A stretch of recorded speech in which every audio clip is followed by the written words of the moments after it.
भारतीय संस्कृति साधु संतों की, ऋषि अरहंतों की संस्कृति है।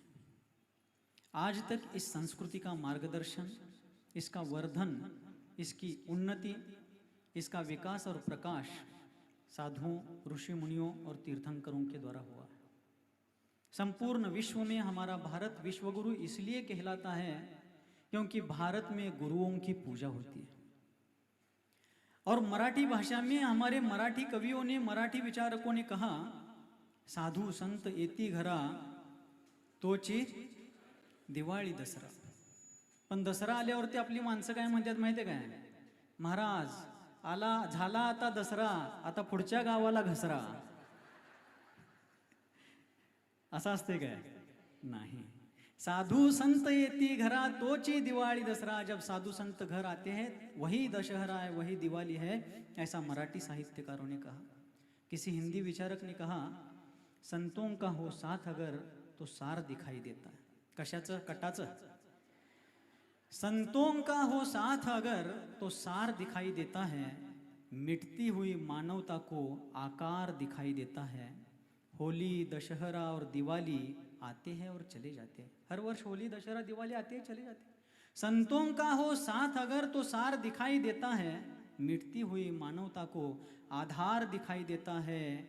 होली, दशहरा और दिवाली आते हैं और चले जाते हैं। संतों का हो साथ अगर तो जीवन में त्योहार दिखाई देता है, जीवन भर त्योहार दिखाई देता है।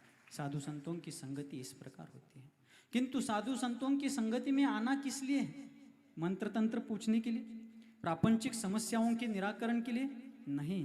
प्रापंचिक समस्याओं के निराकरण के लिए नहीं, अनादिकालीन सांसारिक समस्या को निराकृत करके सिद्ध परमात्मा बनने के लिए इन महात्माओं के चरणों में जैन लोग आया करते हैं। चातुर्मास का उद्देश्य यही है।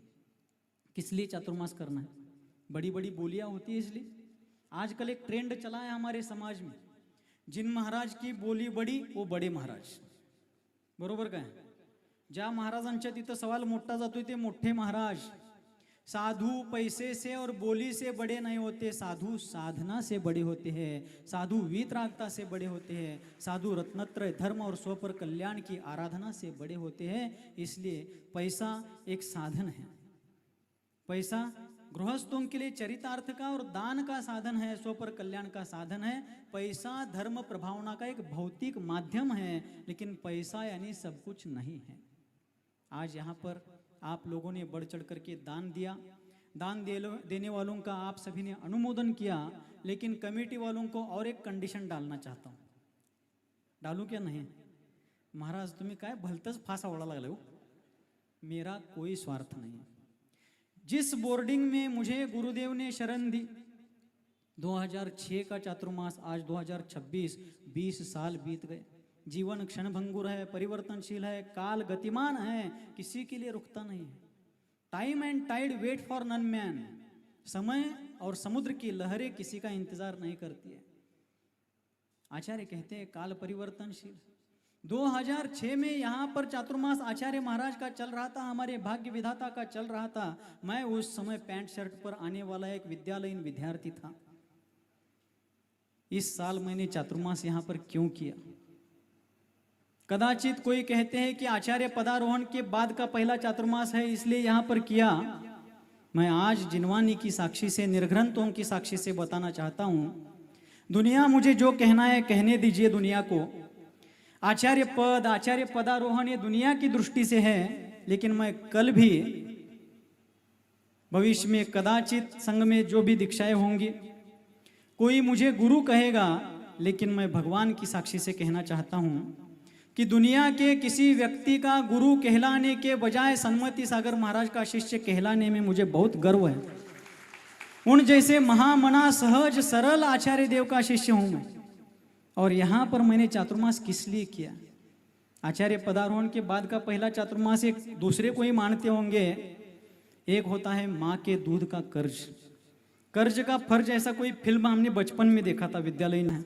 यहाँ पर चातुर्मास चल रहा है, सानंद संपन्न हो रहा है। जिनका पुण्योदय है वे लाभ ले रहे हैं। तत्वार्थ सूत्र का अध्ययन चल रहा है, आलाप पद्धति परमागम का स्वाध्याय चल रहा है। और जिस महापुरुष के कारण इस भारतीय वसुंधरा की कीर्ति संपूर्ण विश्व के कोने में फैली, ऐसे मर्यादा पुरुषोत्तम श्री रामचंद्र जी का जीवन चरित्र जो सर्वज्ञ भगवान के द्वारा बताया हुआ है, कपोल कल्पित नहीं है, ऐसे पद्म पुराण के ऊपर भी स्वाध्याय चल रहा है। और उसके साथ साथ पूज्य आगम सागर जी महाराज पाठशाला ले रहे हैं। और धर्म सागर जी महाराज की तो कहे क्या, कोई व्यक्ति कितना भी कड़ुआ मुख लेकर के यहाँ आ जाए, धर्म सागर जी महाराज की वाणी एक बार सुन लिया तो हंसते हुए वो वापस जाएगा। कलर गया तो पैसा वापस, गारंटी मेरी है।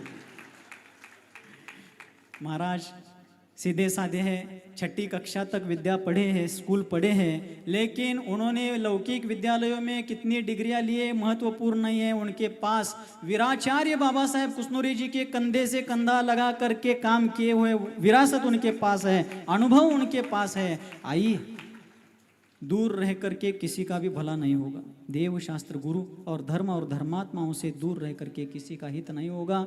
अपने नगर में कृष्णा नदी बहती है, कोई कितना भी प्यासा हो, कपडे मटमैले हुए हो, कपडे मळलेले आहेत, घाण झालेले आहेत, उन्हामध्ये लाही लाही शरीराची झालेली आहे, कितना भी तकलीफ हो रही है, फिर भी वह व्यक्ति अहंकार से या किसी भी कारण से या किसी भी संकोच से यदि नदी के पास नहीं जाता है तो नदी का कोई नुकसान नहीं होता है। वो अपने उद्गम स्थल से लेकर के अपने मिलन स्थल तक निरंतर जा रही है। दूर रहने वाले वंचित रहेंगे, नुकसान कर लेंगे। इसलिए चातुर्मास में आइए। आज रविवार है, अगले शनिवार हमारे इस विश्व गुरु भारत को स्वतंत्र होकर के लगभग 80 वर्ष से भी ज़्यादा काल हो गया है। उस विषय पर हमारे क्रांतिकारकों ने, हमारे वर्तमान के सैनिकों ने और अनेक महात्माओं ने किस प्रकार बलिदान दिया है, उस विषय पर भी अपन चर्चा करेंगे। राष्ट्र के नाम एक दिन अपन अर्पण करेंगे। उसके दूसरे दिन अर्थात अगले रविवार वीराचार्य बाबा साहेब कुसनोरी जी की पुण्यतिथि है, उनके जीवन चरित्र के बारे में भी अपन चर्चा करेंगे। हर पर्वतिथि पर, रक्षाबंधन है, मुकुट सप्तमी है, सभी पर्वतिथियों पर उन दिनों के प्रसंगों के बारे में प्रकाश अवश्य डाला जाएगा।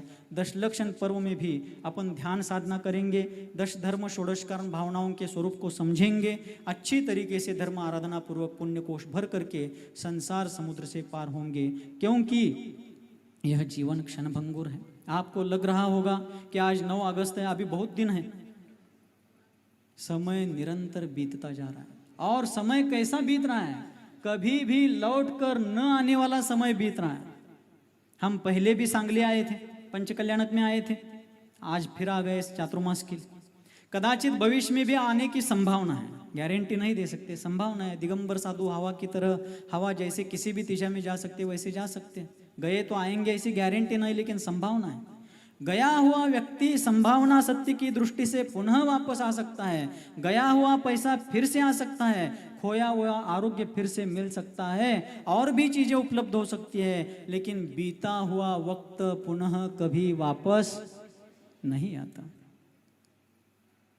और जितना जीवन हमारे पास बचा हुआ है वो हम पूरा जी पाएंगे, इसकी गारंटी मुझे तो नहीं, आपको है?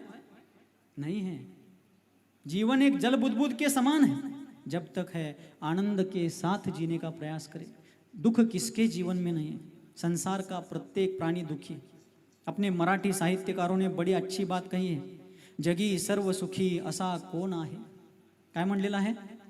जगी सर्व सुखी असा कोण आहे, विचारी मना तूच शोधो निपाहे। इस दुनिया में सब प्रकार से, हर तरह से सुखी कौन है? किसी ना किसी प्रकार का दुख सबको है।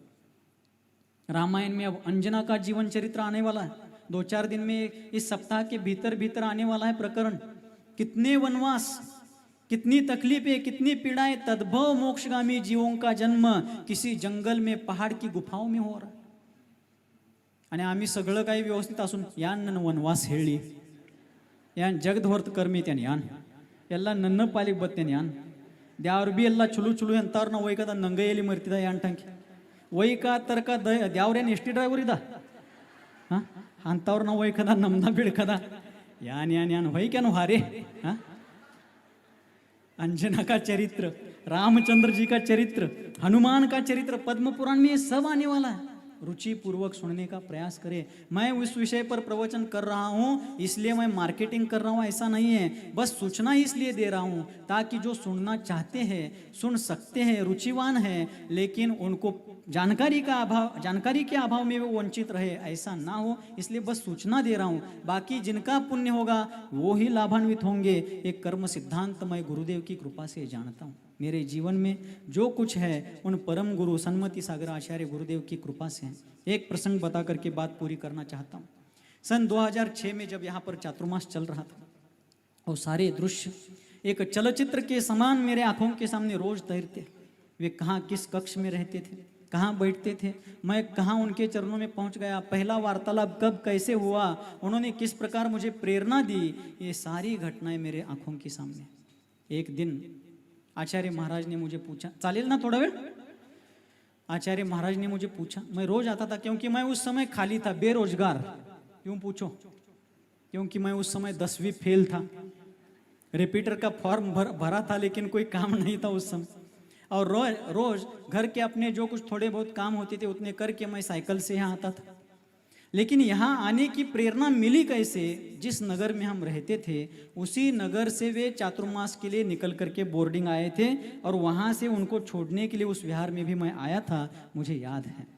और जब फिर बाद में मैं यहाँ रोज आने लगा प्रवचन में, वे लघुशंका जाते, मैं कमंडलू लेकर के जाता था। बोर्डिंग के बच्चे होते थे, कभी कमंडलू मिलता था कभी नहीं मिलता था, लेकिन रोज रोज देख करके वे शिक्षक थे हमारे आचार्य महाराज। 1952 से लेकर 1982 तक 30 वर्ष कारदगा के नाडगे हाई स्कूल में उन्होंने एक अत्यंत उत्कृष्ट शिक्षक का कार्य वहाँ पर किया। इतना शिक्षण उन्होंने वहाँ पर दिया कि उनके विद्यालय में पढ़ने वाला एक विद्यार्थी उनके अर्थात हमारे गुरुदेव की शिक्षक की पेशा की धार्मिकता देख करके आगे बाल ब्रह्मचारी हुआ और भविष्य में उन्हीं का दीक्षित मुनि शिष्य बन गया। बाल ब्रह्मचारी भालचंद्र पारिसा मानगावे जो आगे संघ में मुनिश्री सुधर्म सागर जी महाराज बन करके समाधिस्थ हो गए।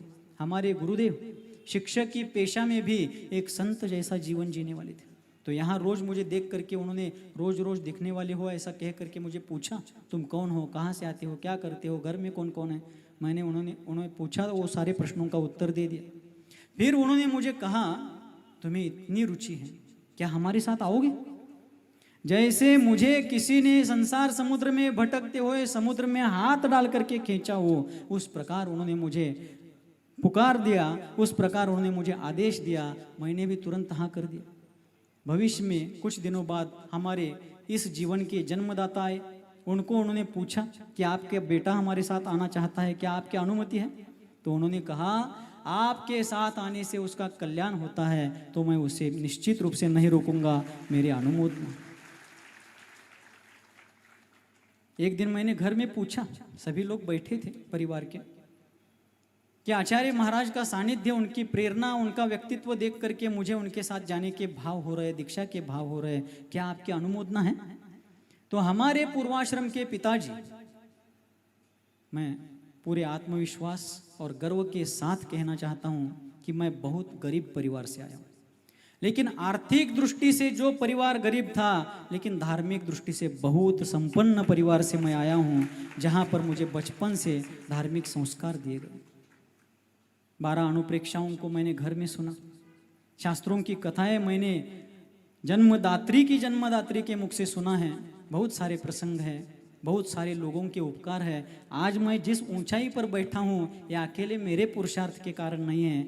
मंदिर का शिखर और उसके ऊपर का कलश सबको दिखता है, लेकिन जिन्होंने अपने आप को मंदिर की नींव म्हणजे पाया, मंदिर की नींव में गाड़ लिया है, जो दिखते नहीं हैं लेकिन जिनके आधार पर मंदिर खड़ा है, उनके उपकार को नहीं भूल सकते। सभी लोगों का, बहुत लोगों का उपकार है। तो मैंने जब पूछा क्या मैं आचार्य महाराज के साथ दीक्षा लेकर जाना चाहता हूँ, आप लोगों की अनुमोदना है?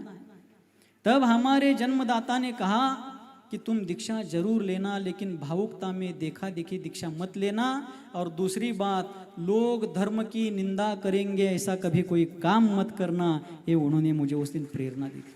उनको ज़्यादा धार्मिक संस्कार नहीं मिले थे, उनको कभी धार्मिक सानिध्य ज़्यादा नहीं मिला, लेकिन एक विद्वान को आइन समय पर जो उत्तर नहीं आ सकता वैसा उन्होंने मुझे प्रेरित किया।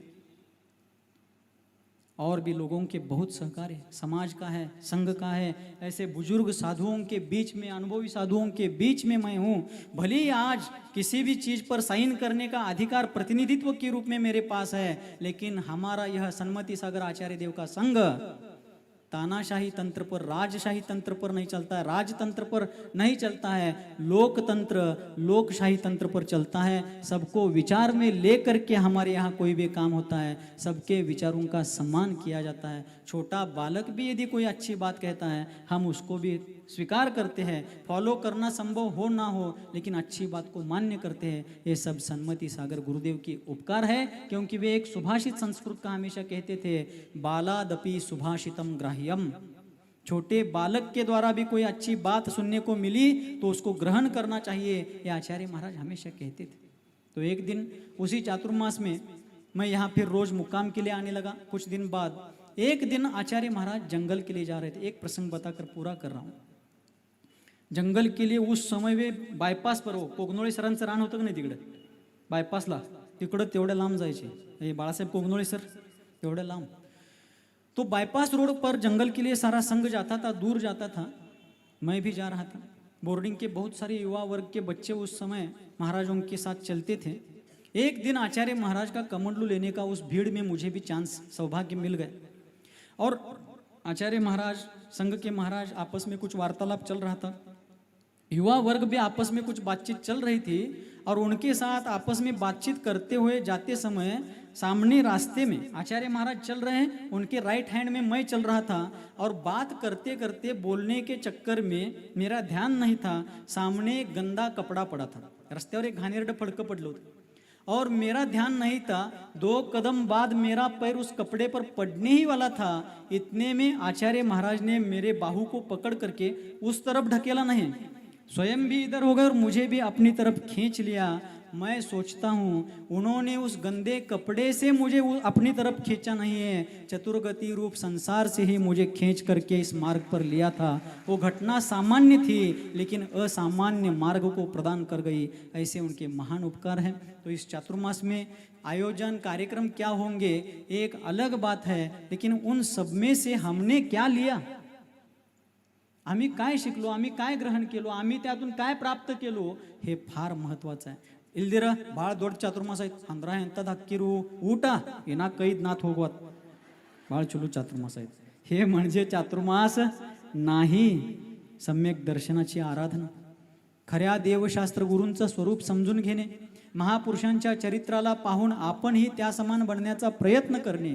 तुम्ही म्हणत नाही मी, आपण सगळेच, यही इस चातुर्मास की उपलब्धि होगी। बोलियां कितनी हुई, पैसे कितने आए, आएंगे और भी आएंगे और बहुत सारे चांसेस है आप लोगों को, लेकिन वो भौतिक उपलब्धि है। आंतरिक उपलब्धि क्या, इस नश्वर जीवन को जीते समय क्या हम अपने आत्म परिचय को प्राप्त कर पाए, क्या अपने ही अहंकार में मग्न रहे, मेरे पास इतनी खेती है, मेरे पास इतनी संस्थाएं हैं, मेरे पास इतना पैसा है, मेरे इतने बिजनेस है, मेरे इतनी एफडी है, मेरा इतना पैसा है, सोना है, चांदी है, गाड़ी है, घोड़ा है, वो सब जिनके पास था वो सब यहीं पर छोड़कर अगली यात्रा पर चले गए। आपका भी वही है, पैसा, सोना, चांदी, जमीन, जुमला, ये सब यही रहने वाला है। इस धरा का, इस धरा पर सब धरा रह जाएगा। कोरोना काल ने सबको ये सिखलाया। बड़े बड़े धन कुबेर जब कोरोना में एडमिट थे, घर में सारे लोग बैठे थे, वो एडमिट व्यक्ति तरस रहा है, बेटा आएगा देखने के लिए, पत्नी आएगी पूछने के लिए, बहू आएगी देखने के लिए, लेकिन कोई नहीं आया। जब वो वहां पर मरता है तो लावारिसों की तरह म्युनिसिपालिटी के लोगों ने उनको जला दिया है, जिनके घरों में सोने चांदी का धुआं निकलता था। इसका मतलब सब छोड़कर आज आप संन्यास धारण कीजिए ऐसा नहीं है, करते हैं तो स्वागत है, नहीं तो भी घर में रहकर भी सदगृहस्थ अच्छे श्रावक बनने का प्रयास करें। आप लोगों को पूजन अभिषेक करने के लिए हमने जो शर्त लगाई, इसमें मेरा वैयक्तिक कोई लाभ नहीं है, लेकिन भगवान का पूजन करने से पूजा करने वाला भी एक दिन भगवान बन जाता है, ये जिनागम की गारंटी है। आप भी उन सरीके बने, हम भी उसी दिशा में जा रहे हैं। तो अकेले यात्रा करने के बजाय लोग मिलकर यात्रा करते हैं तो यात्रा में आनंद आता है। इसलिए मोक्ष मार्ग की यात्रा भी मिलजुल करके करें। चातुर्मास में स्वाध्याय चल रहे हैं, उसमें भी सम्मिलित होवे। बोर्डिंग के सभी बच्चे इतने रुचिवान हैं, रोज शाम को हम उनकी क्लास लेते हैं। शनिवार रविवार 2 दिन छुट्टी रखी है, हमें भी छुट्टी की आवश्यकता है क्योंकि बोलना बहुत होता है। फिजिकल साइंस ने कहा है 1 घंटा बोलने में 8 किलोमीटर चलने में जितनी शक्ति खर्च होती है उतनी शक्ति 1 घंटा बोलने में खर्च होती है। क्योंकि चलने में सिर्फ चलना होता है, बोलने के साथ साथ बुद्धि पर भी जोर पड़ता है, सोच समझ करके बोलना है। हम मेहनत कर रहे हैं, अब लाभ आपको लेना है या नहीं लेना है वो आपके ऊपर है। उदासीन रहना है क्या उत्स्फूर्त रूप से इसमें अवगाहन करना है वो आपके ऊपर है। हम किसी चीज़ में आग्रही नहीं हैं क्योंकि हम जिनागम के प्रकाश में जानते हैं कोई कितना भी कुछ भी कर ले, जिसका पुण्य होगा, उपादान होगा, भवितव्यता उज्जवल होगी, वही लाभान्वित होगा। प्रयास सभी को करना है। समय बहुत हो चुका है। इस प्रकार हम